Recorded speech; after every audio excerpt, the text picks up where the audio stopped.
Bonjour et bienvenue sur Voix du ciel. Que Dieu et les cieux vous gardent. Celui qui commence sa journée en priant la terminera en remerciant. Que notre matinée soit bénie, remplie de grâce et de direction divine. J'aimerais qu'avec beaucoup de foi, vous déclariez avec moi maintenant. Seigneur, guide mes pas aujourd'hui. C'était l'une des leçons que Jésus-Christ, notre Seigneur, nous a enseignées. Chercher la volonté de Dieu dans toutes nos décisions et le laisser nous guider sur le chemin de la vie. À chaque instant où nous nous tournons vers lui, nous reconnaissons que, malgré les défis quotidiens, Dieu est notre lumière, notre force et celui qui dirige nos pas. Mettre Dieu à la tête de notre journée n'est pas seulement une simple routine spirituelle, c'est une décision puissante qui peut transformer notre vie. Lorsque nous offrons les prémices de notre temps et notre dévotion au Seigneur, il honore cet engagement avec paix, guidance et une présence constante qui nous soutient à chaque moment. Commencer la matinée avec Dieu, c'est comme aligner la boussole de notre cœur sur sa volonté et marcher dans la certitude qu'il conduit chacun de nos pas. Dieu guidant nos pas. La Bible nous enseigne à plusieurs reprises l'importance de se laisser guider par Dieu plutôt que par les influences du monde, de la chair ou du diable. Lorsque nous permettons à Dieu de diriger nos pas, nous trouvons la paix, un sens à notre vie et une direction claire. Le psaume 37, 23-24 nous rappelle « L'Éternel affermit les pas de l'homme, et il prend plaisir à sa voie. S'il tombe, il n'est pas terrassé, car l'Éternel lui prend la main. » Ce verset nous offre une image puissante. Même lorsque nous trébuchons ou faisons face à des défis, Dieu est à nos côtés, nous tenant par la main et nous aidant à nous relever. Proverbe 16h9 nous enseigne. Le cœur de l'homme médite sa voie, mais c'est l'Éternel qui dirige ses pas. Cela signifie que, même lorsque nous établissons nos propres plans, c'est la direction de Dieu qui prévaut, car lui seul connaît le chemin meilleur que quiconque. Souvent, nous essayons de prendre les rênes de nos vies, en nous appuyant sur notre compréhension limitée, mais Dieu, dans sa sagesse infinie, voit au-delà de ce que nous pouvons voir et nous conduit sur la meilleure voie. Un autre passage qui renforce cette idée se trouve dans Proverbe 3, 5-6, où il est écrit « Confie-toi en l'Éternel de tout ton cœur, et ne t'appuie pas sur ta sagesse. Reconnais-le dans toutes tes voies, et il aplanira tes sentiers. » Ce verset nous enseigne l'importance de reconnaître la souveraineté de Dieu dans tous les domaines de nos vies. Lorsque nous nous soumettons à sa direction, il rend nos chemins droits et nous conduit vers la paix et l'accomplissement. De plus, le psaume 119, 105 nous dit « Ta parole est une lampe à mes pieds et une lumière sur mon sentier. » La parole de Dieu éclaire notre chemin, nous donnant clarté et direction, même dans les moments d'incertitude.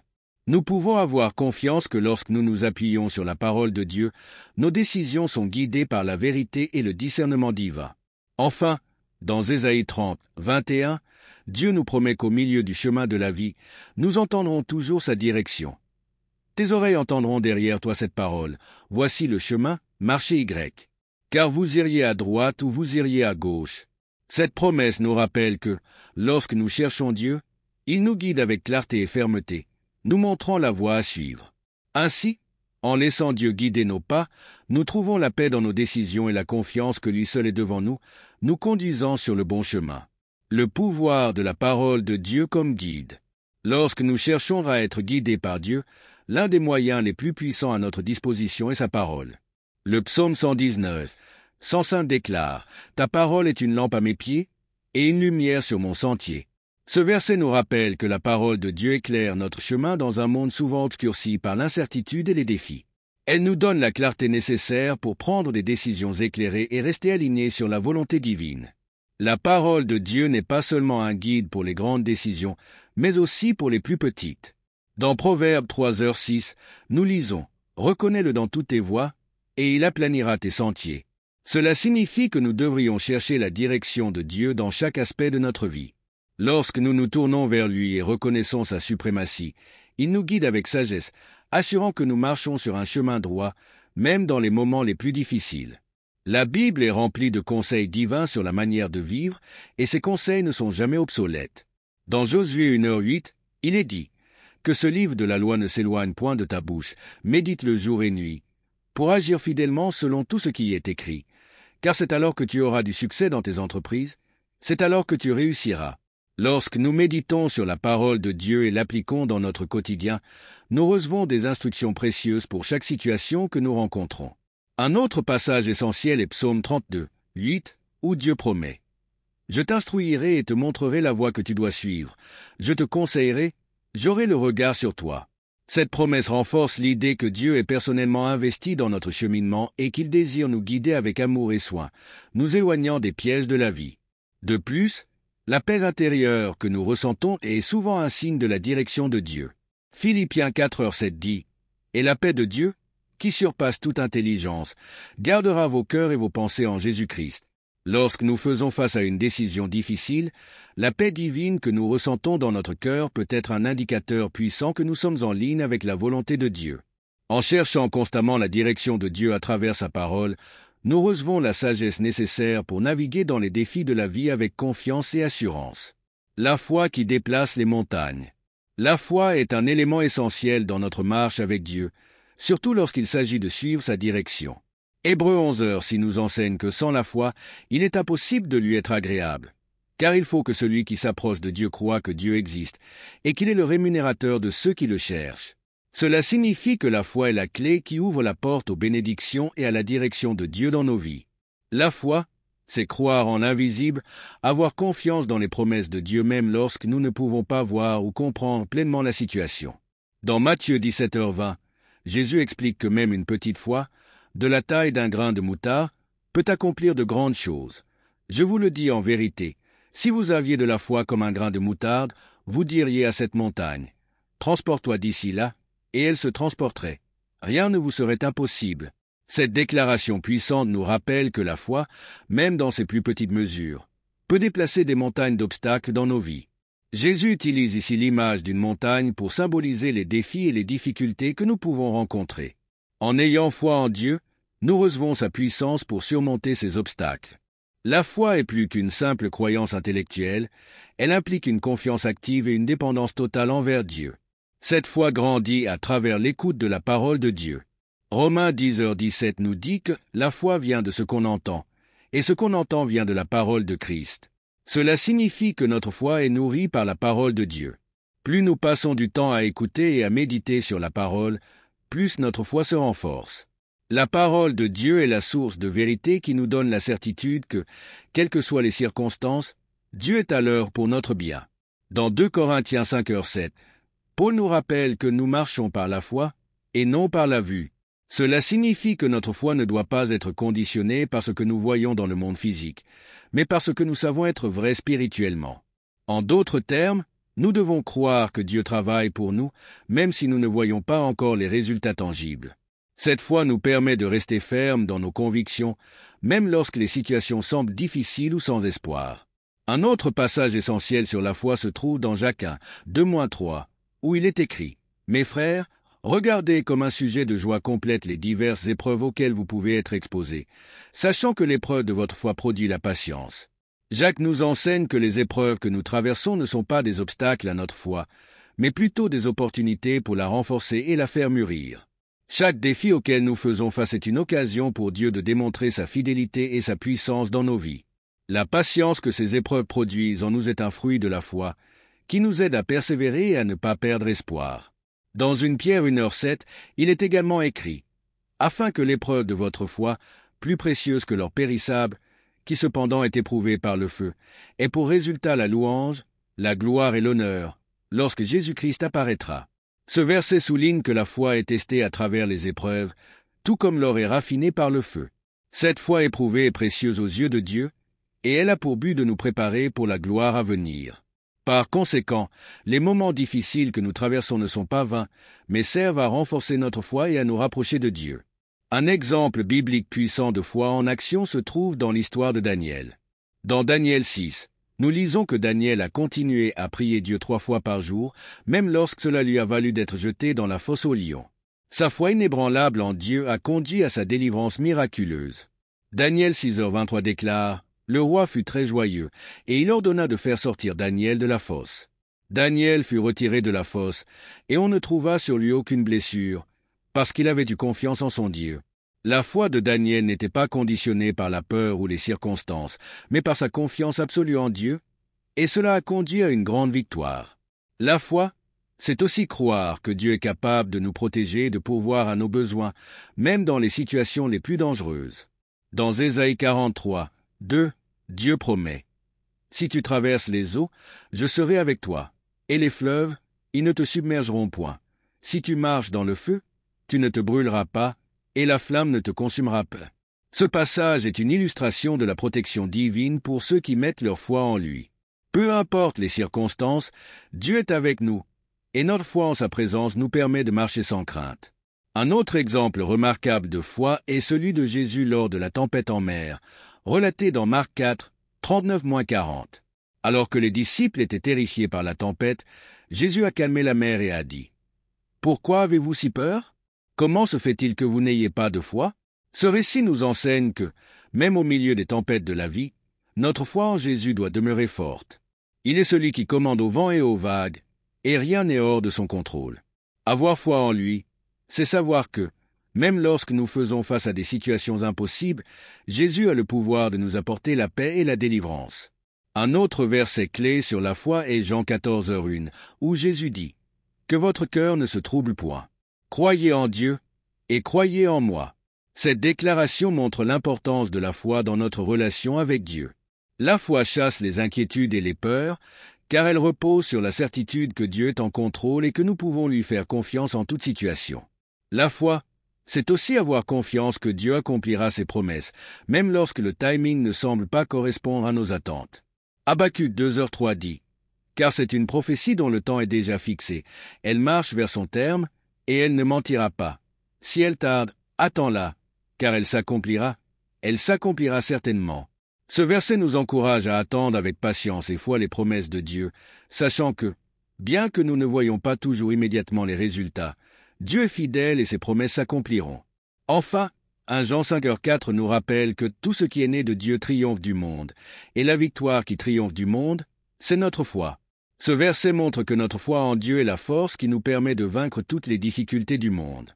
Peu importe les défis que nous rencontrons, la foi en Dieu nous donne la victoire, car il est plus grand que tout ce que nous pouvons affronter. En résumé, la foi est une force puissante qui nous permet de surmonter les montagnes de la vie.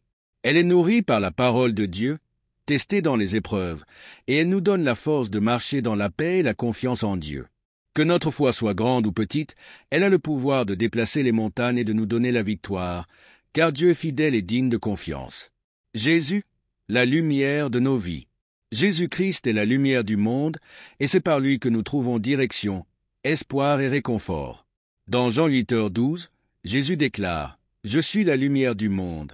Celui qui me suit ne marchera pas dans les ténèbres, mais il aura la lumière de la vie. » Cette affirmation puissante souligne que, lorsqu'on suit Jésus, il illumine nos vies et nos chemins, nous libérant de l'obscurité et de la confusion qui peuvent parfois entourer notre existence. La lumière que Jésus apporte n'est pas seulement une lumière extérieure qui éclaire notre chemin, mais une lumière intérieure qui transforme nos cœurs et nos esprits. Dans Jean 1, 4-5, il est écrit « En elle était la vie, et la vie était la lumière des hommes. La lumière brille dans les ténèbres, et les ténèbres ne l'ont pas arrêtée. » Ce passage montre que la lumière de Jésus est plus puissante que toutes les formes de ténèbres.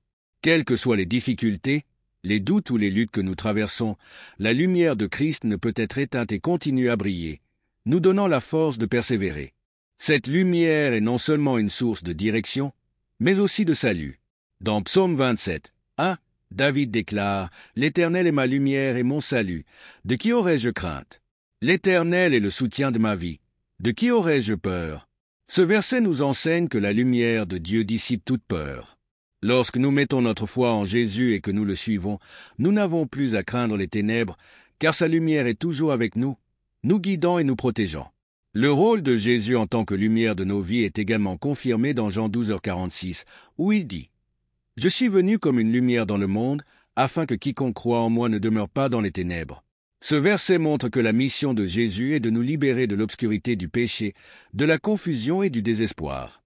En croyant en lui, nous recevons la lumière qui nous permet de vivre dans la clarté de sa vérité et de son amour. L'image de Jésus comme lumière est également liée à notre appel à refléter cette lumière dans nos vies. Dans Matthieu 5, 14-16, Jésus dit à ses disciples « Vous êtes la lumière du monde. Une ville située sur une montagne ne peut être cachée. Et on n'allume pas une lampe pour la mettre sous le boisseau, mais on la met sur le chandelier, et elle éclaire tous ceux qui sont dans la maison. Que votre lumière luise ainsi devant les hommes, afin qu'ils voient vos bonnes œuvres et qu'il glorifie votre Père qui est dans les cieux. Ce passage souligne que nous, en tant que croyants, sommes appelés à refléter la lumière de Christ dans nos actions quotidiennes. Tout comme Jésus est la lumière du monde, nous devons être des témoins de cette lumière, en vivant des vies qui honorent Dieu et inspirent les autres à le chercher. Dans Éphésiens 5:8, Paul encourage les croyants en disant « Autrefois vous étiez ténèbres, et maintenant vous êtes lumière dans le Seigneur. Marchez comme des enfants de lumière. » Ce verset nous rappelle que, avant de connaître Christ, nous étions dans les ténèbres spirituelles. Mais maintenant que nous avons reçu la lumière de Dieu, nous devons marcher dans cette lumière, c'est-à-dire vivre selon les principes de la vérité, de la justice et de l'amour. Un autre passage clé qui illustre l'importance de Jésus en tant que lumière se trouve dans Psaume 119, 105, où il est dit « Ta parole est une lampe à mes pieds et une lumière sur mon sentier. » Jésus étant la parole incarnée. Ce verset nous montre que la parole de Dieu éclaire nos vies et nous guide sur le bon chemin. Quand nous faisons face à des décisions difficiles ou à des moments de doute, c'est dans la parole de Dieu que nous trouvons la clarté et la direction dont nous avons besoin. En suivant la lumière de Jésus, nous trouvons également la sécurité. Dans Jean 10, 27-28, Jésus dit « Mes brebis entendent ma voix, je les connais et elles me suivent. Je leur donne la vie éternelle, elles ne périront jamais, et personne ne les ravira de ma main. » Cette promesse nous donne l'assurance que, tant que nous marchons dans la lumière de Christ, nous sommes sous sa protection. Rien ne peut nous éloigner de lui, et sa lumière nous guide non seulement dans cette vie, mais aussi vers la vie éternelle. La lumière de Jésus est également liée à la vérité. Dans Jean 14:6, Jésus déclare « Je suis le chemin, la vérité et la vie. Nul ne vient au Père que par moi. » Suivre Jésus, c'est marcher dans la vérité divine. Cette vérité éclaire nos cœurs et nous libère des mensonges du monde et des ténèbres du péché. La lumière de Jésus nous permet de discerner ce qui est vrai et juste et de vivre en accord avec la volonté de Dieu. Un autre passage qui renforce l'idée de Jésus comme notre guide est Jean 16:13, où Jésus promet que le Saint-Esprit nous guidera dans toute la vérité. Quand le Consolateur sera venu, l'Esprit de vérité, il vous conduira dans toute la vérité. Cette promesse nous assure que, même après l'ascension de Jésus, nous ne sommes pas laissés seuls. Le Saint-Esprit est présent pour nous guider, nous éclairer et nous conduire dans la vérité de Dieu. La lumière de Jésus éclaire également nos esprits pour comprendre les mystères de la foi. Dans Luc 24:45, il est dit que Jésus leur ouvrit l'esprit, afin qu'ils comprennent les Écritures. Cette lumière spirituelle nous permet de comprendre les profondeurs de la parole de Dieu et de vivre pleinement selon ses enseignements. Sans cette lumière, nous restons dans l'obscurité spirituelle, mais avec elle, nous voyons clairement la volonté de Dieu pour nos vies. Enfin, dans Apocalypse 21h23, nous lisons une description magnifique de la Nouvelle Jérusalem, où il est dit « La ville n'a besoin ni du soleil ni de la lune pour l'éclairer, car la gloire de Dieu l'éclaire, et l'agneau est son flambeau. » Ce verset montre que, dans l'éternité, la lumière de Jésus sera tout ce dont nous aurons besoin. Il est notre lumière non seulement dans cette vie, mais pour l'éternité, et c'est en lui que nous trouverons toujours direction, sécurité et clarté. Pour conclure, la lumière de Jésus est ce qui guide nos vies et nous donne espoir. Quelles que soient les ténèbres que nous pouvons traverser, la lumière de Christ brille toujours pour nous montrer le chemin. En suivant Jésus, nous marchons dans la vérité, la sécurité et la paix, et nous sommes appelés à refléter cette lumière au monde autour de nous. En tant que croyants, nous devons non seulement recevoir la lumière de Christ, mais aussi la partager, afin que d'autres puissent également être guidés par lui. La force dans la foi pour vaincre les défis. Dans notre marche avec Dieu, la foi ne se limite pas seulement à une confiance passive. C'est une force active qui nous permet de surmonter les défis et d'affronter les obstacles avec assurance. Dans 1 Jean 5:4, il est écrit « Tout ce qui est né de Dieu triomphe du monde, et la victoire qui triomphe du monde, c'est notre foi. » Ce verset puissant nous montre que notre foi en Dieu est la clé de la victoire sur toutes les épreuves du monde. Peu importe la taille du défi, notre foi nous permet de le surmonter, car Dieu est avec nous. La foi n'est pas simplement une croyance en un avenir meilleur, mais une assurance active que Dieu nous soutient à chaque pas. Comme nous l'avons vu dans Hébreux 11h1, or la foi est une ferme assurance des choses qu'on espère, une démonstration de celles qu'on ne voit pas. Ce passage définit la foi comme une certitude, une confiance dans les promesses de Dieu, même lorsque les résultats ne sont pas immédiatement visibles. C'est cette foi qui nous pousse à persévérer face à l'adversité, sachant que Dieu travaille toujours en coulisses pour notre bien. Un exemple biblique célèbre de foi en action est celui de David face à Goliath.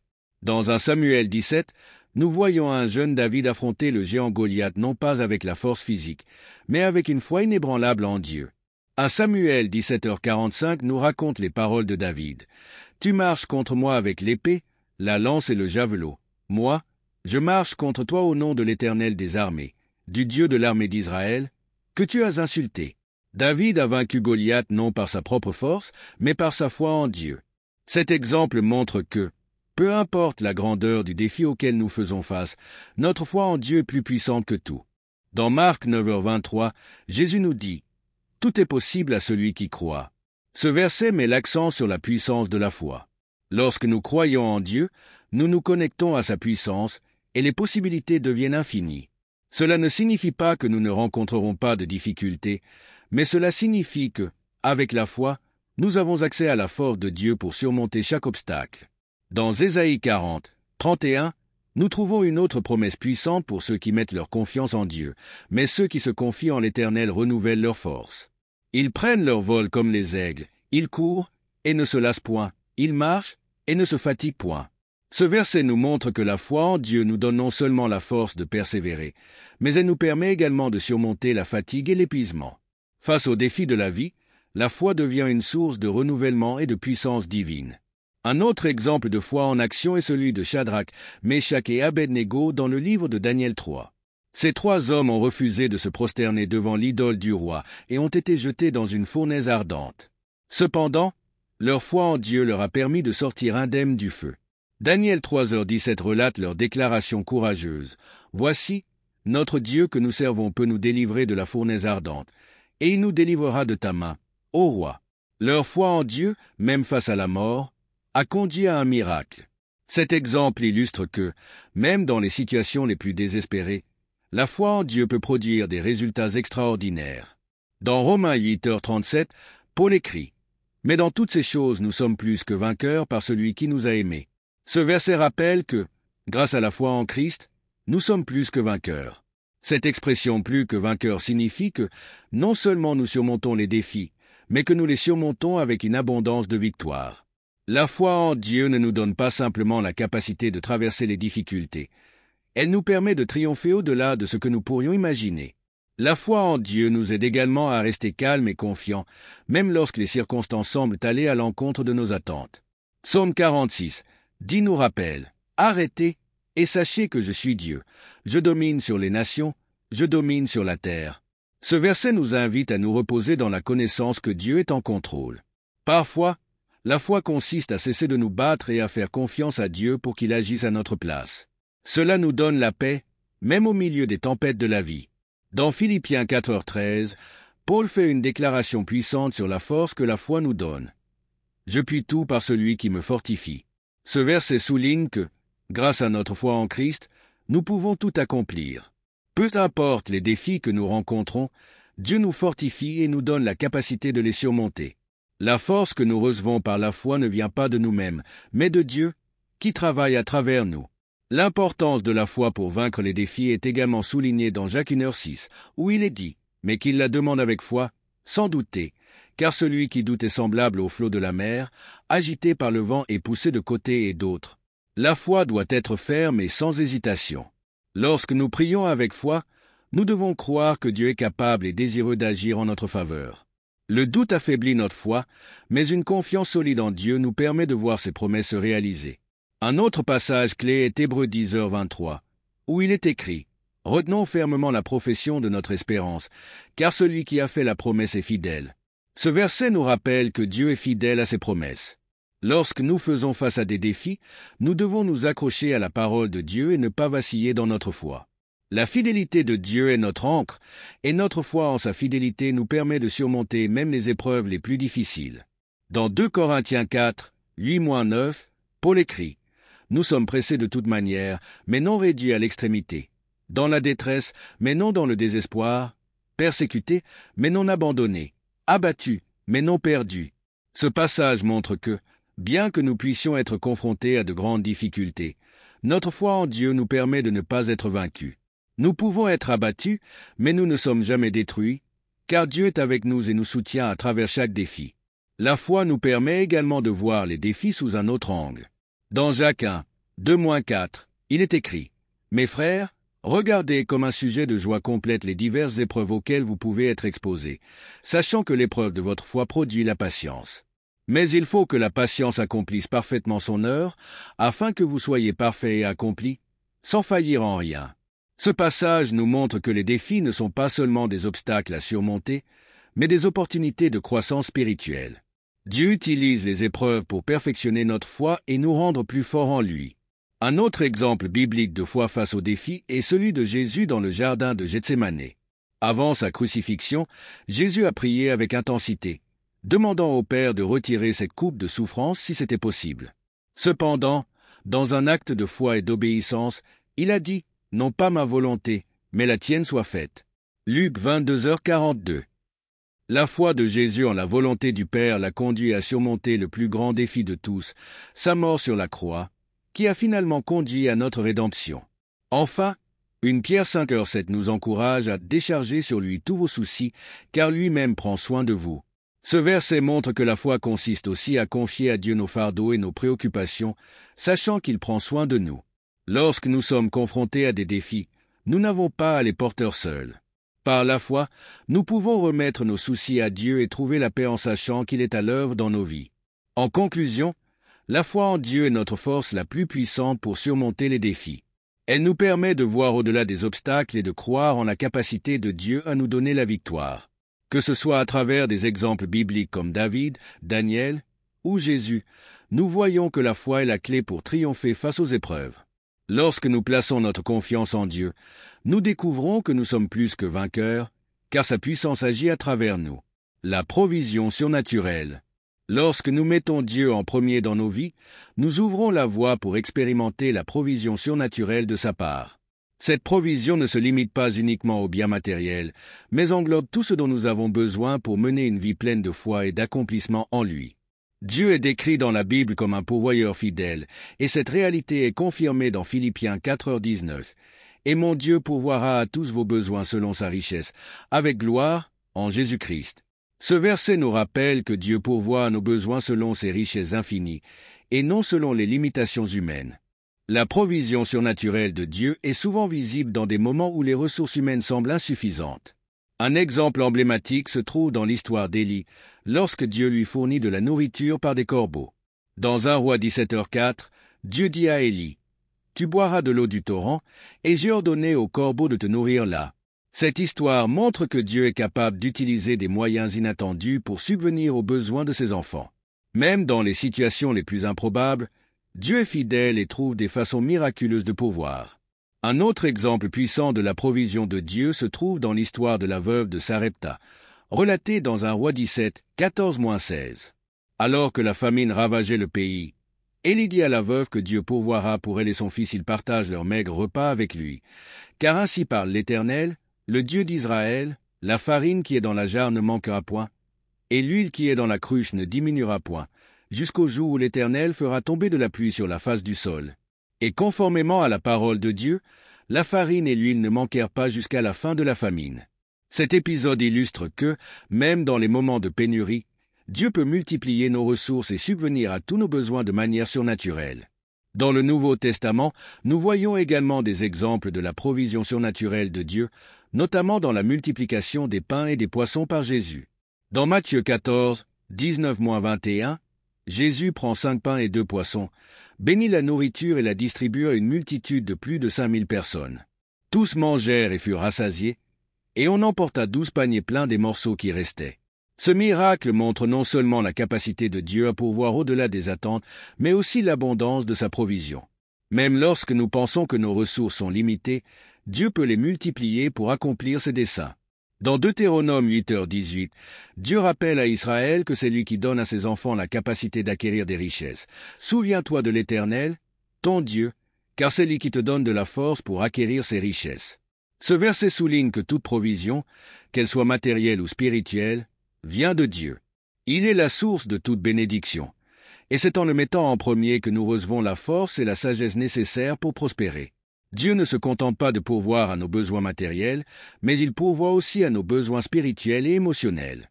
Dans Psaume 23h1, David déclare avec assurance « L'Éternel est mon berger. Je ne manquerai de rien. » Ce verset résume parfaitement la nature de la provision divine. Elle est complète et ne laisse aucune de nos nécessités insatisfaites. En tant que berger, Dieu prend soin de chaque aspect de nos vies, nous guidant, nous protégeant et pourvoyant à tout ce dont nous avons besoin, que ce soit la paix intérieure, la sagesse ou la force. Un autre exemple de la provision surnaturelle de Dieu se trouve dans Exode 16, où Dieu nourrit les enfants d'Israël avec la manne céleste. Alors qu'ils traversaient le désert et manquaient de nourriture, Dieu fit tomber du pain du ciel pour les nourrir. Exode 16h15 rapporte, « Les enfants d'Israël regardèrent et se dirent l'un à l'autre, « Qu'est-ce que cela ?» Car ils ne savaient pas ce que c'était. Moïse leur dit, « C'est le pain que l'Éternel vous donne pour nourriture. » Ce miracle montre que même dans les environnements les plus arides et les plus hostiles, Dieu est capable de pourvoir à nos besoins de manière extraordinaire. Dans Matthieu 6, 25-26, Jésus nous encourage à ne pas nous inquiéter pour nos besoins matériels, car Dieu, qui prend soin des oiseaux du ciel et des lys des champs, prendra aussi soin de nous. Ne vous inquiétez donc point, et ne dites pas, « Que mangerons-nous? Que boirons-nous? De quoi serons-nous vêtus ?» Car toutes ces choses, ce sont les païens qui les recherchent. Votre Père céleste sait que vous en avez besoin. Ce passage nous rappelle que Dieu connaît nos besoins avant même que nous ne les exprimions, et il est fidèle pour y pourvoir si nous cherchons d'abord son royaume. Le principe de la provision divine est également illustré dans l'enseignement de Jésus sur le fait de demander à Dieu avec foi. Dans Matthieu 7, 7-8, Jésus dit « Demandez, et l'on vous donnera. Cherchez, et vous trouverez. Frappez, et l'on vous ouvrira. Car quiconque demande reçoit. Celui qui cherche trouve, et l'on ouvre à celui qui frappe. » Ce passage montre que la provision de Dieu est toujours disponible pour ceux qui la recherchent avec foi. Dieu ne retient rien de bon de ceux qui l'aiment et lui obéissent. Un autre passage qui se trouve dans 2 Corinthiens 9h8, où il est dit « Et Dieu peut vous combler de toutes sortes de grâces, afin que, possédant toujours en toutes choses de quoi satisfaire à tous vos besoins, vous ayez encore en abondance pour toute bonne œuvre. » Ce verset renforce l'idée que la provision de Dieu dépasse largement ce dont nous avons besoin pour nous-mêmes. Elle est aussi destinée à nous équiper pour aider les autres. Dieu pourvoit à nos besoins non seulement pour que nous soyons rassasiés, mais pour que nous puissions également être une bénédiction pour ceux qui nous entourent. Dans Luc 12h24, Jésus souligne encore une fois l'assurance que Dieu prend soin de ses enfants en disant « Considérez les corbeaux, ils ne sèment ni ne moissonnent, ils n'ont ni cellier ni grenier, et Dieu les nourrit. Combien ne valez-vous pas plus que les oiseaux ?» Ce passage nous encourage à placer notre confiance en Dieu, sachant qu'il prend soin de chaque créature. Et combien plus prendra-t-il soin de nous, ses enfants bien-aimés? Un autre exemple de la provision surnaturelle de Dieu se trouve dans Genèse 22, dans l'histoire d'Abraham et de son fils Isaac. Lorsque Dieu demande à Abraham de sacrifier son fils, Abraham obéit avec foi, croyant que Dieu pourvoirait. Et à la dernière minute, Dieu pourvoit un bélier à la place d'Isaac. Genèse 22h14 dit « Abraham donna à ce lieu le nom de Jéhovah-Jireh. C'est pourquoi l'on dit aujourd'hui « À la montagne de l'Éternel, il sera pourvu ». Le nom Jéhovah-Jireh signifie « l'Éternel pourvoira », et cet événement montre que Dieu intervient au moment parfait pour pourvoir à nos besoins. Enfin, Psaume 34 nous assure que « Ceux qui cherchent l'Éternel ne sont privés d'aucun bien ». Ce verset résume l'engagement de Dieu envers ceux qui le cherchent sincèrement. Nous pouvons être certains que, lorsque nous mettons notre confiance en Dieu, il nous comblera de tout ce dont nous avons besoin, que ce soit dans le domaine matériel, spirituel ou émotionnel. En conclusion, la provision surnaturelle de Dieu est une promesse qui se manifeste dans de nombreux domaines de nos vies. Que ce soit à travers la multiplication des ressources, la délivrance en temps de besoin, ou la paix intérieure et la sagesse, Dieu est toujours fidèle pour pourvoir à tout ce dont nous avons besoin. En plaçant notre confiance en lui et en recherchant d'abord son royaume, nous pouvons être assurés que nous ne manquerons de rien et que nous verrons sa provision abondante dans chaque aspect de notre vie. La confiance totale en Dieu. La confiance en Dieu est un aspect fondamental de la vie chrétienne. Elle ne se limite pas à croire en lui seulement dans les bons moments, mais implique une dépendance totale et inébranlable envers lui, même dans les circonstances les plus difficiles. Cette confiance est un acte de foi profond, un abandon complet à la volonté de Dieu. Proverbe 3, 5-6 est l'un des versets les plus cités à ce sujet. Confie-toi en l'Éternel de tout ton cœur et ne t'appuie pas sur ta sagesse. Reconnais-le dans toutes tes voies, et il aplanira tes sentiers. Ce verset nous enseigne que, pour marcher dans la plénitude de Dieu, nous devons cesser de compter sur notre propre compréhension limitée et placer notre confiance totale en lui. La confiance en Dieu, c'est croire que ses plans sont toujours meilleurs que les nôtres. Jérémie 29, 11 le souligne en disant « Car je connais les projets que j'ai formés sur vous, dit l'Éternel, projets de paix et non de malheur, afin de vous donner un avenir et de l'espérance. » Cela signifie que, même lorsque nous ne comprenons pas les circonstances de notre vie ou que nous ne voyons pas la lumière au bout du tunnel, Dieu a un plan de bienveillance et de prospérité pour chacun de nous. Un autre passage clé est Psaume 37, 5, qui nous invite à remettre nos voies à l'Éternel. Remets ton sort à l'Éternel, mets en lui ta confiance, et il agira. Ce verset nous rappelle que la confiance en Dieu n'est pas passive, elle implique une action de notre part. Nous devons remettre nos soucis, nos plans et nos vies entre ses mains, croyant qu'il agira en notre faveur au moment approprié. La confiance en Dieu, c'est abandonner le besoin de tout contrôler et reconnaître que Dieu est souverain sur toutes les situations. Dans Hébreux 10h23, il est écrit « Retenons fermement la profession de notre espérance, car celui qui a fait la promesse est fidèle. » Ce verset nous encourage à tenir bon dans notre foi, sachant que Dieu est fidèle à ses promesses. Lorsque nous plaçons notre confiance en Dieu, nous reconnaissons que ses promesses sont vraies et qu'il les accomplira selon son calendrier parfait. Même si les résultats tardent à se manifester, notre confiance en Dieu ne doit pas vaciller. La confiance en Dieu est également cruciale dans les moments de lutte et de souffrance. Dans Psaume 46, 1-2, il est dit « Dieu est pour nous un refuge et un appui, un secours qui ne manque jamais dans la détresse. C'est pourquoi nous sommes sans crainte quand la terre est bouleversée. » Ce passage montre que Dieu est notre refuge constant, et même lorsque tout autour de nous semble s'effondrer, nous pouvons être assurés qu'il est avec nous, nous protégeant et nous soutenant. La confiance en Dieu nous permet de rester fermes, même lorsque les tempêtes de la vie nous entourent. Dans Philippiens 4, 6-7, Paul nous encourage à ne pas nous inquiéter, mais à remettre nos requêtes à Dieu. Ne vous inquiétez de rien, mais en toute chose faites connaître vos besoins à Dieu par des prières et des supplications, avec des actions de grâce. Et la paix de Dieu, qui surpasse toute intelligence, gardera vos cœurs et vos pensées en Jésus-Christ. Ce passage nous montre que, lorsque nous confions nos soucis à Dieu dans la prière, il nous accorde sa paix divine, une paix qui dépasse tout ce que nous pouvons comprendre ou expliquer. La confiance en Dieu est un antidote à l'inquiétude et à l'anxiété. Un exemple biblique frappant de confiance totale en Dieu est celui de Daniel dans la fosse aux lions. Daniel avait confiance que Dieu le protégerait, même lorsqu'il fut jeté dans la fosse pour avoir prié son Dieu. Dans Daniel 6h23, il est écrit « Le roi fut très joyeux, et il ordonna de faire sortir Daniel de la fosse. Daniel fut retiré de la fosse, et on ne trouva sur lui aucune blessure, parce qu'il avait eu confiance en son Dieu. Daniel a survécu à une situation qui semblait impossible grâce à sa foi inébranlable en Dieu. Cet exemple nous montre que la confiance en Dieu peut littéralement nous sauver de situations désespérées. Abraham est un autre exemple de confiance inébranlable. Dans Genèse 22, lorsque Dieu lui demande de sacrifier son fils Isaac, Abraham obéit, croyant que Dieu pourvoirait. Hébreux 11, 17-19 explique la foi d'Abraham en ces termes. C'est par la foi qu'Abraham offrit Isaac lorsqu'il fut mis à l'épreuve, et il offrit son fils unique, lui qui avait reçu les promesses, et à qui il avait été dit « En Isaac sera nommé pour toi une postérité ». Il pensait que Dieu est puissant, même pour ressusciter les morts. Aussi le recourra-t-il par une sorte de résurrection.